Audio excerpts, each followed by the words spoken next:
Welcome to the Mean Lady Talking Podcast. This is the podcast that tackles tough questions about relationships, life, love, and loss. It may not be the advice you want, but is probably the advice you need. And now here's your host, grief therapist, motivational speaker, relationship expert, best-selling author, and attorney, the not really mean lady herself, Susan J. Elliott. Welcome, ladies and gentlemen, to the Mean Lady Talking Podcast.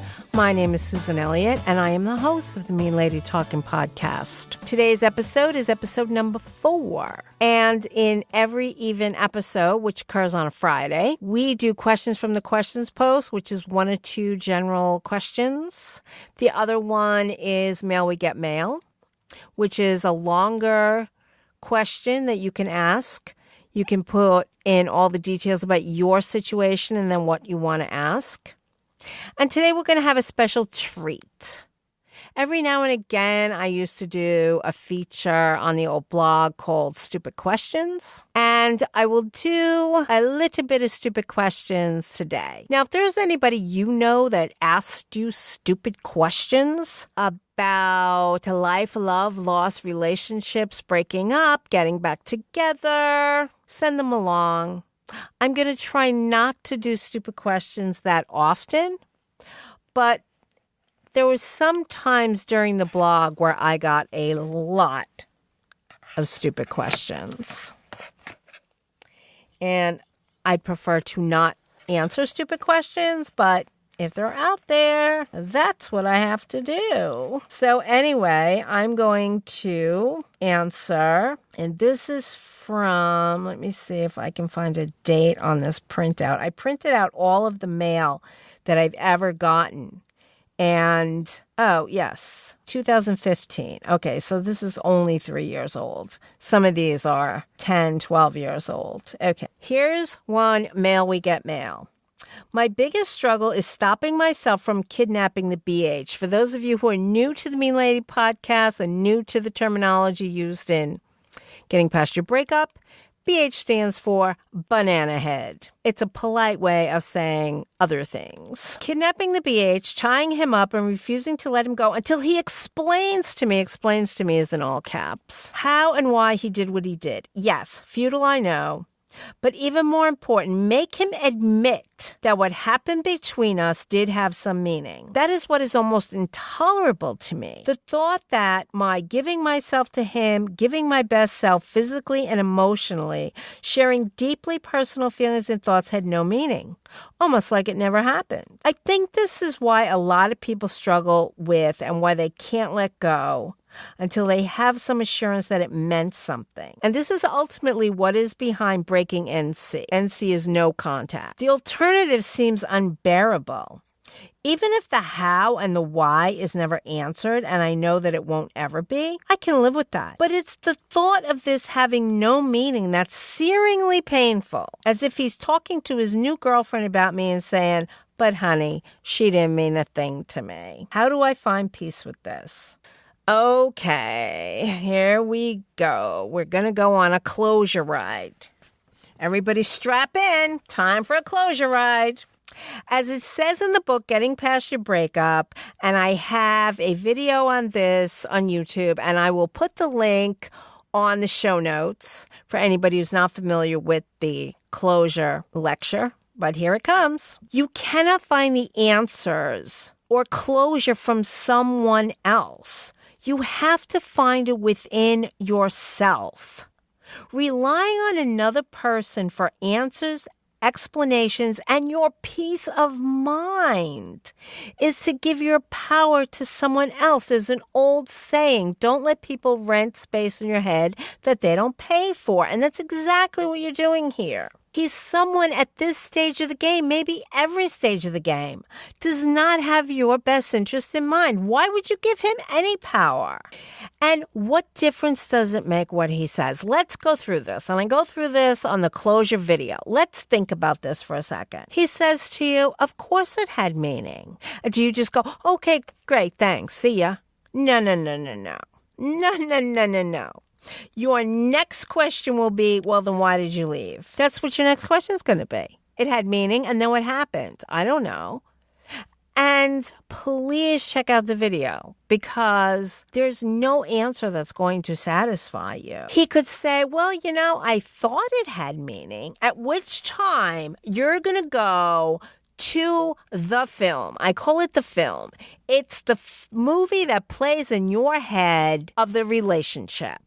Everything you did for him, everything you said to him, all these things that you're talking about, personal things that you gave him, you gave your best self, physically and emotionally. I have a feeling financially is in there somewhere.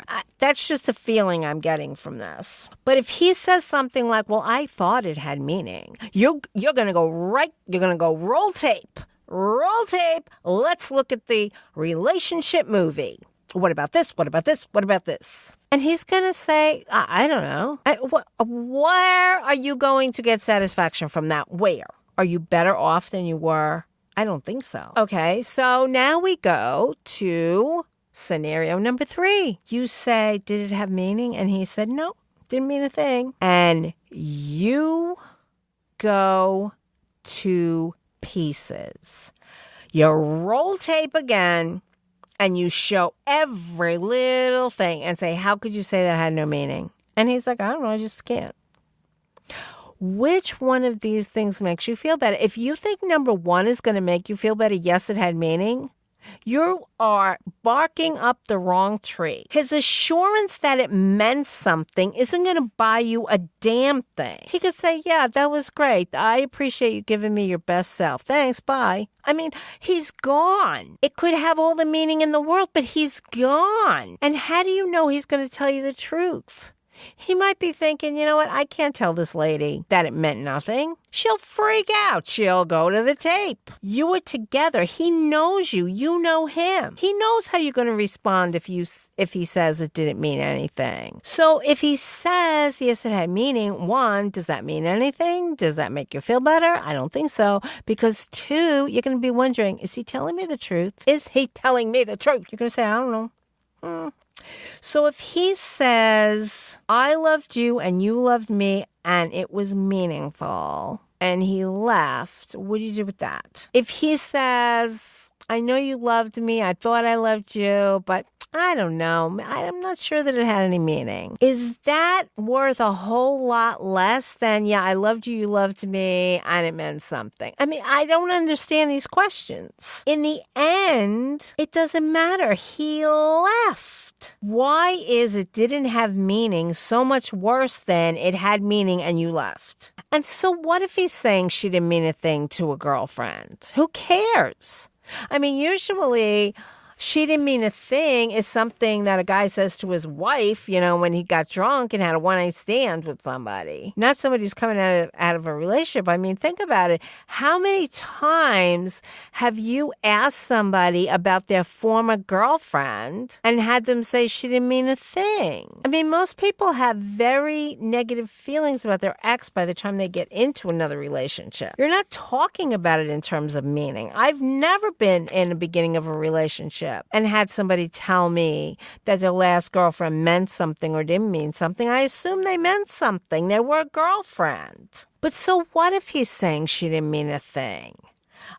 It's none of your business what they're saying to each other. What should he be saying to her? Oh, she meant the world to me? I mean, what should he be saying to her? And if he said she meant the world to me, what good does that do? I remember I said to my ex-husband, after the smoke had cleared, after the animosity had gone away, he was getting married, I said to him, why does your future wife hate me so much? She was sleeping with you when we were married. I don't get how she hates me. To me, that didn't make any sense at all. And I wasn't saying it because I really cared what she thought. I was saying it because we exchanged kids and she would just give me like this awful look. And I would think, why does she do this? This is a woman who was sleeping with my husband when he was my husband. Why is she giving me a dirty look? And he said to me, I told her that I will never love anyone the way I loved you. Oh, brother. Do you think that made me feel good? I didn't care at that. I just looked at him. I was like, you said that to a woman that you're going to marry? I thought this was nuts. You know, the only thing it proved to me was that he was still an ass. Still the mother of all banana heads, the Moab. So he said that to her. It just stuck in her craw. And she took it out on me. So what difference does it make what he says to her? He wants maybe that relationship to work out. Maybe he doesn't. Maybe he doesn't care. Maybe she doesn't care. Maybe nobody cares whether that relationship works out or whether your relationship with him had meaning. Maybe nobody cares about any of this. My ex-husband telling me that he told his wife that he would never love anyone as much as he loved me did nothing for me because I knew he was crazy in love in the beginning of our relationship. I knew it. He was head over heels and I wasn't ready for him. And what he did was, after we got married and he kind of came down off the cloud nine, he held all that against me that I was confused in the beginning of our relationship. He sort of browbeat me into going back with him. And then he was abusive my whole relationship. Our whole marriage. He cheated on me 3 times, rationalizing it because I went to see other guys. Because I was 17, 18. We had been high school sweethearts, and I wanted to go out with other guys before we settled down, and he was freaking out. He was a torturing bastard at the end. He tortured me day and night. He gaslighted me, abused me. So the fact that he told his new wife, I'll never love anyone the way I loved her, meant nothing. It meant nothing to me, and it meant craziness to her, where she was going to just give me daggers as if he was going to fall in love with me again. It didn't matter. He could have fallen in love with me again and stood on his head and spit nickels trying to get me back, and it would not have happened. Him saying that to her did nothing for me, nothing at all. He said all that, and he went on to criticize me, cheat on me, abuse me. So his I love you so very much to me and his I loved her more than I'll ever love anyone to her meant nothing. The only result he got from it is her hating me. There was no need for that. I think that the reason you're asking this question is you want to rationalize that you didn't make a mistake. You're trying to justify having been with him and given him all the love you gave him. You acted on the data that you had at the time and the person that you were. Was the data wrong? Did you miss red flags? Does the person you were need some fine-tuning? Is your chooser broken? But the only way you're going to be able to answer these questions and figure this out is if you stop focusing on him and if you meant something to him and you come back and focus on you. You are the only thing you can do something about. Tearing your hair out to try to figure out if you meant something is a form of self-torture. You are purposely torturing yourself with that because it doesn't matter. Lose the question. Any question that only he can answer is a question you should not have in your mind. And the whole thing about this is why people can't go no contact, that's nonsense. People say the converse is true, which is why they can't go no contact. They say, I know I meant something. I know that he probably still loves me. No contact is difficult no matter what the reasons are. You don't have the market cornered on why NC is difficult. It's not because everybody has all these questions. It doesn't matter. These questions don't matter. Saying to him, tell me this had meaning, is just an excuse to stay in touch with him. There's no utility in it either way. It doesn't matter if you mattered. It doesn't matter if you didn't matter. The only thing that matters is you. If you think it matters, you're just making up excuses. If you continue to live in this dopey question, you're choosing to not move forward and not be okay with yourself, and that's not okay. You know the relationship happened, and however he chooses to deal with it, however he chooses to frame it to the new girlfriend, acknowledge it or not acknowledge it, assigning meaning, not assigning meaning, it's completely out of your control and none of your business. What he felt or didn't feel is beside the point.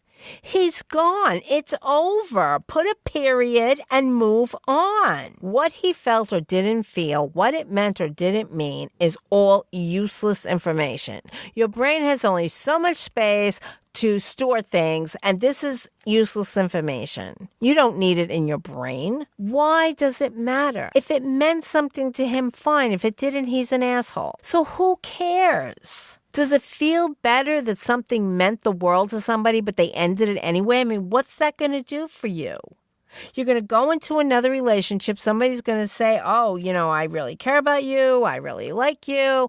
You mean the world to me. And you're going to go, yeah, but you're going to leave anyway. I mean, what difference does it make? It would be better if he said it didn't mean something to him. And then the next time somebody comes along and says, it means something to me, you won't be thinking, well, you're going to leave me. If you want to twist your head into a pretzel, go ahead. But don't expect answers to this from me. Don't expect me to co-sign this nonsense about this is why people can't go NC. That's complete baloney. I think there's an issue here. I think you gave him more than just yourself physically and emotionally. I think you gave him financially. And it sounds to me like you gave and gave and gave. And Robin Norwood said, whenever we give and give to someone else without expecting anything in return, it is tantamount to manipulation, emotional manipulation. And the other person feels it and they leave. And they're not going to say, I'm leaving because you're giving me so much and I can't reciprocate and therefore I'm gone. Because they don't have the awareness. You don't have the awareness. But I'm telling you, something is off in this letter. And I think that you gave him things. I think you gave him financial things, fiscal things. And if you did, you have to understand that healthy relationships are about give and take. They're not about giving. And then the person walks out and you're like, wait, I gave you all this stuff. Because if you're giving and they're not, that is tantamount to emotional manipulation. They feel it and they go. So stop doing that. And people will say, well, I'm a nice person. You're not a nice person. You're a fool. If you're a nice person, go serve soup at a homeless shelter. Go to an animal rescue and walk the dogs. Change the litter box. Do something like that. That's what nice people do. They don't take people out of the gutter, project people, and try to lift them up and do things for them. No. Codependents do that. Crazy people do that. Idiots do that. Fools do that. But nice people are down at the soup kitchen. They're not looking for project people that they can give the world to and then whine that there's no meaning there. The bottom line is that it makes absolutely no difference what it meant to him. You have to focus on you. You have to look at you and see what you did in this relationship. Did you miss red flags that it didn't mean something to him? Because if you miss red flags, that's a you issue. These are all you issues. You have to get to the heart and soul of the matter, and the heart and soul of the matter is with you, not with him. Him giving you any kind of answer makes absolutely no difference. Absolutely no difference. And if you think it does, you're fooling yourself and you're justifying and rationalizing. You're staying stuck and you're breaking NC all the time. If it meant something to him, it doesn't mean anything anymore.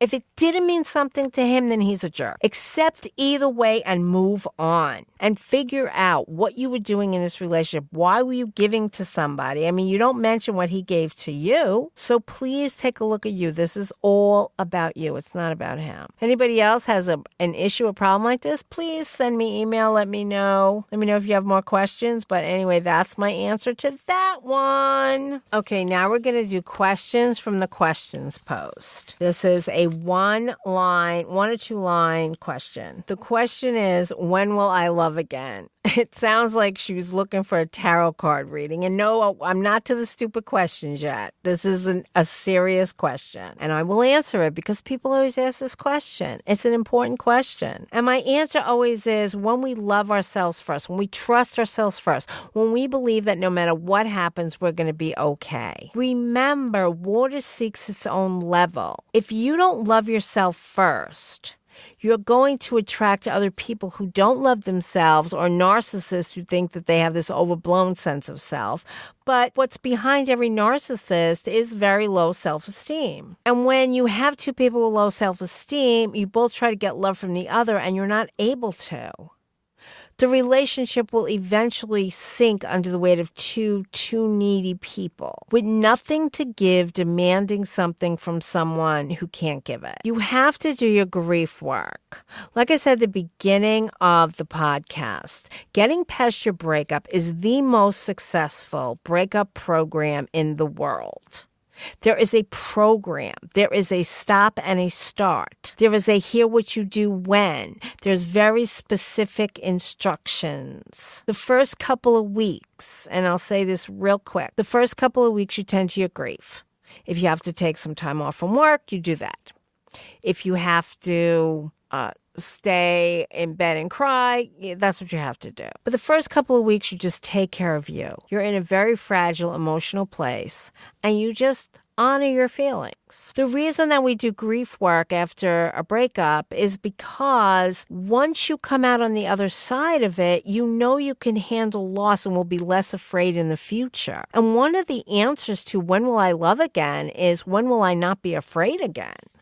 You have to not be afraid, and the only way you could not be afraid is if you trust yourself enough to pick yourself up off the ground, no matter what happened. That's a very, very, very, very important component of loving in a healthy way. You don't want to be somebody like I was my first few years from my divorce, where I'm going into relationships and I'm telling everybody I don't know if I could trust you and blah, blah, blah. Like I'm a mess. I'm an emotional basket case in these relationships saying, I don't know if I can trust you. I don't know if you're going to leave me. I'm just making nonsense all over the place. If you're afraid of loss, you glom onto someone and hold on for dear life, even as that person is pushing you away. In my own history, abuse felt better than abandonment. So I'd stay in a relationship and be abused rather than deal with the deep black hole of abandonment. Because abandonment is different than being afraid that someone's going to leave you. Fear of abandonment is not, if you leave me, I'm going to be really upset. I'm going to have a broken heart.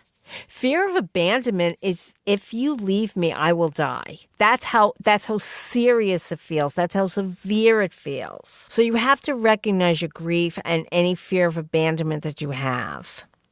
You have to work out the bad, which is the grief. I mean, grief isn't really bad. It's a normal and natural response to loss, but it doesn't feel good. But you have to work out the bad while working in the good. Every day you have to spend some time processing your grief while being good to you and self-affirming at the same time. It's a matter of spending each day working out the bad and working in the good. Every single day. Spend time in your journal. Write about the things you need to get rid of, such as grief, loss, fear of abandonment, hurt, anger. If you have to write letters to the ex that you don't send. You use your journal as a portal to your feelings. Then you spend other time working in the good with positive self-talk, affirmations, and goals. Like I've said so many times, a breakup is an opportunity to build your life into everything you've ever wanted it to be. Think about what you want to do, where you go, what mountains you want to climb. There's a whole world out there, and you can be a part of it, and you're not weighed down by this person that had a breakup with. So make sure that you're looking at those things. When you get to the relationship inventory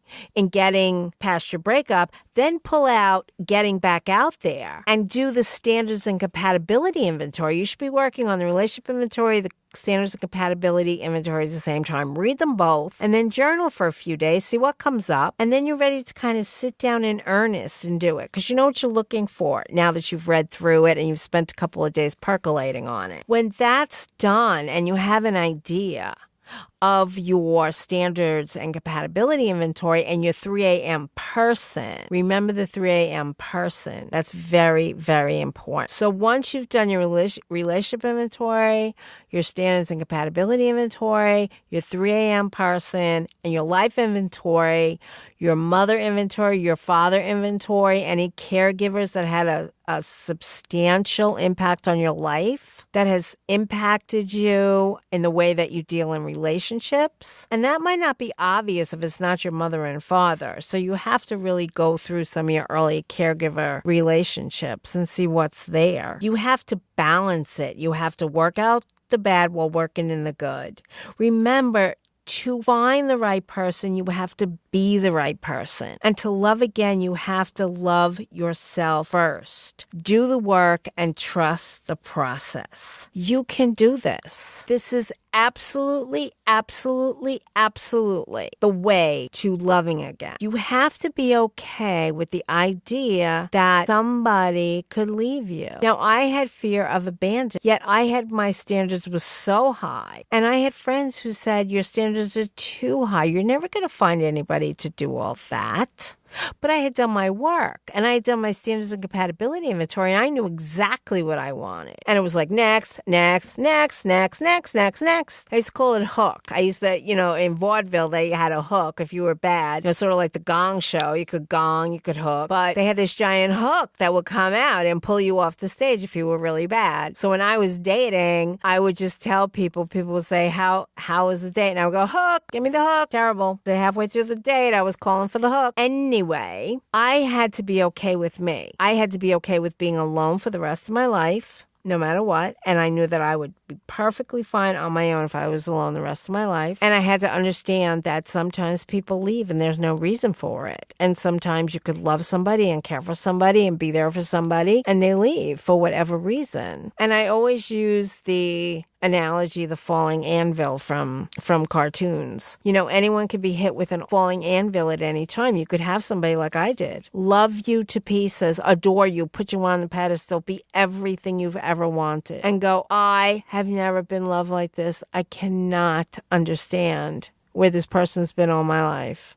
I'm so in love with this person's so in love with me. And you toddle off into the sunset, and just before you get over the hill, he gets hit with a falling anvil. And you're like, what the hell? And I will tell you that when my husband Michael passed away, I was devastated. Devastated in a million pieces. I was like I shattered on the floor in a million pieces. And some nights I actually fell to the floor in grief. That's how shattered I was. But the thing I held on to was I was fine before Michael came into my life. I had a life. I built a life. I was a whole person, and I could be a whole person again. Now, if I had not had that experience, I wouldn't have found Michael. I mean, he loved how strong I was. He loved how independent I was. He loved how I wasn't going to make him my world. He loved it. He didn't want to be anybody's world, and he didn't want to, and I didn't want to be anybody's world. But we had something that was solid and wonderful and there and real life.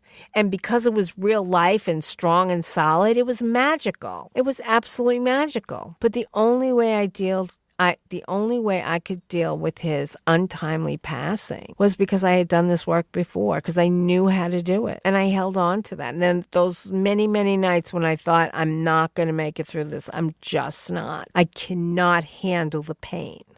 Because he didn't abandon me. If he had walked out the door, I could hate him. I could say, he promised he'd never leave, and there he went. But Michael never promised to leave. I just knew that he wouldn't. And I banked on that. I held that, and I loved him more and more each year because he was there, because he was solid, because he was dependable. And then one day he was gone, and I was on my own. And him being gone had nothing to do with him. He wouldn't have left if he had any choice in the matter. I absolutely adored him, and he absolutely adored me. And he's gone. And we had a wonderful retirement plan. We were just getting going. I was writing the book. He had his seizure that led to his brain cancer diagnosis about 2 weeks after I submitted the manuscript for Getting Past Your Breakup. And, we were off and running. And I told him, my first royalty check, we were going to buy new motorcycles. And I mean, he was so excited. And it never happened. We worked hard for that retirement. We were going to renew our vows. We were going to go on a second honeymoon. We were going to come back, and we were going to travel the U.S. on Harleys.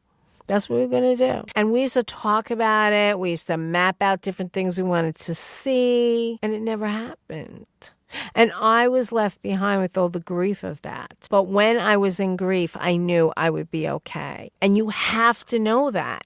So when you ask, when will I love again? It's when you know that. I mean, you can love before that, but it's better to know what you want, know who you are, and to have gone through the grief, process the grief. Most people are not taught how to do it. That's why GPYB is so successful, because we teach things that nobody knows. And people give you very bad information like, oh, there's plenty of fish in the sea. I don't cry over that person. Don't shed a tear. Just get back out there, get on the dating horse right away. That's all nonsense. Nonsense advice.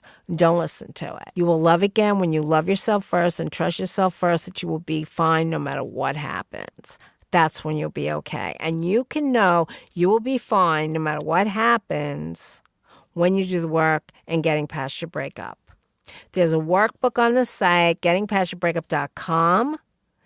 You can download the workbook. You can do all the exercises in there. There's a lot more exercises than just what's in the books. But getting past your breakup, getting back out there, and the GPYP workbook, do all the work in there, and you will be fine. Okay, now we're going on to stupid questions or from the Too Bad So Sad mailbag. Here's an example of stupid questions. And I'm telling you, if you have a stupid question, send it to me. Or if you send me a question and I think it's stupid, it's going to wind up in here. Guy says, I broke up with my girlfriend about 2 months ago. We were talking every few days and now she's gone no contact and won't talk to me. I get this a lot. People know that their ex read my book, are going no contact, and they come to me and want to know how to sort of unwind this.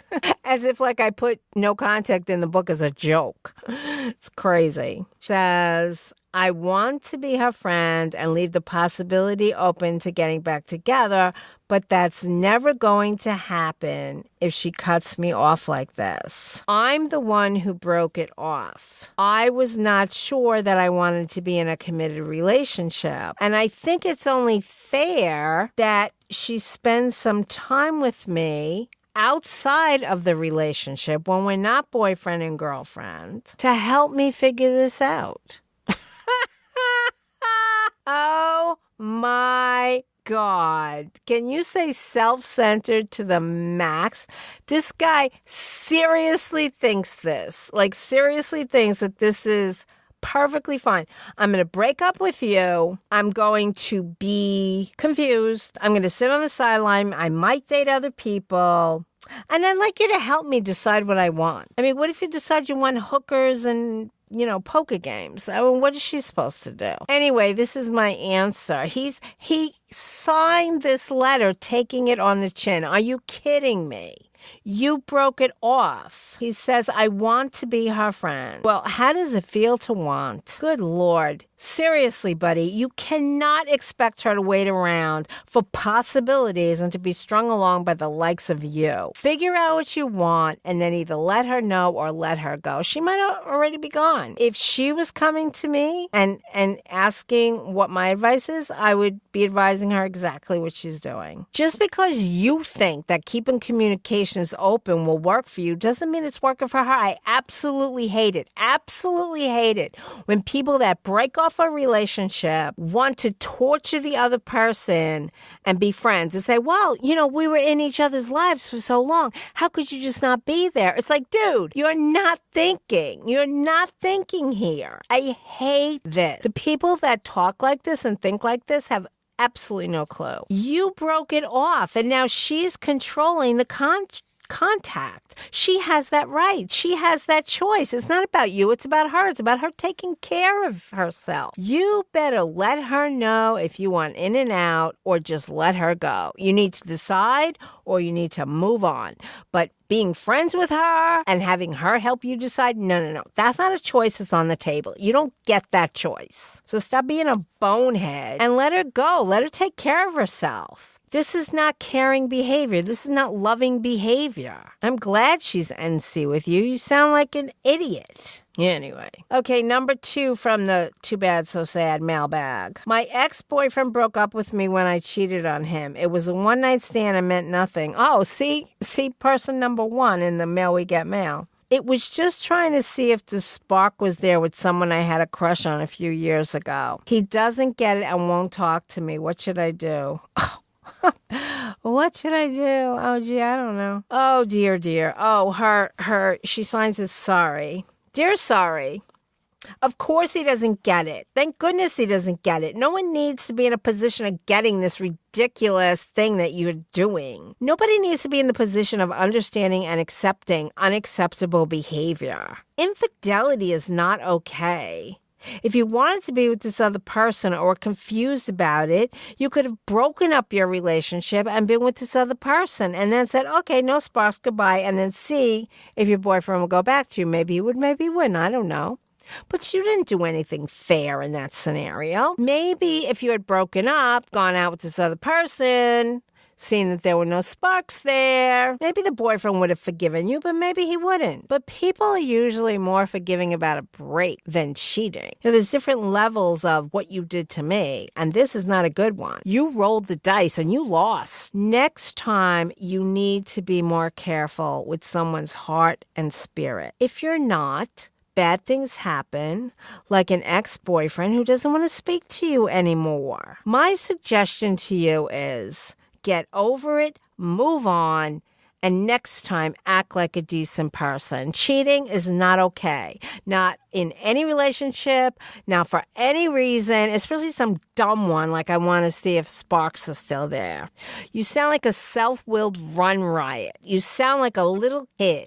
Grow up. This man deserves better than you. And he left. And you say he doesn't get it. Of course he doesn't get it because decent people don't get it. Decent people don't act like that. Decent people aren't like running around trying to see if people still have sparks when they're in a committed relationship. Your ex-boyfriend sounds like a decent person and you sound like not a decent person. So get over it. Move on, leave him alone, and next time, act like a decent human being and not like a self-willed moron. Grow up. Okay, that's it for the Too Bad So Sad mailbag. I don't know how often I'm going to do those, but as I was going through some of the mail, we got mail, it caught my eye, and I was like, oh, I haven't done one of these in a long time. So anyway, that is episode 4 in the can of Getting Past Your Breakup. No, it's episode 4 of the Mean Lady Talking podcast. Tune in for Tuesday's show. If you want a topic, send it to me. Mean Lady Talking Podcast at gmail.com. Go to the Mean Lady Facebook page. Go to gettingpastyourbreakup.com. Go to the Getting Past Your Breakup Facebook group. Tweet at me. There's a whole bunch of ways to get in touch with me. You can do this. So everybody take care. Don't be a banana head. Take care of your issues. And I'll talk to you all on Tuesday. Take care.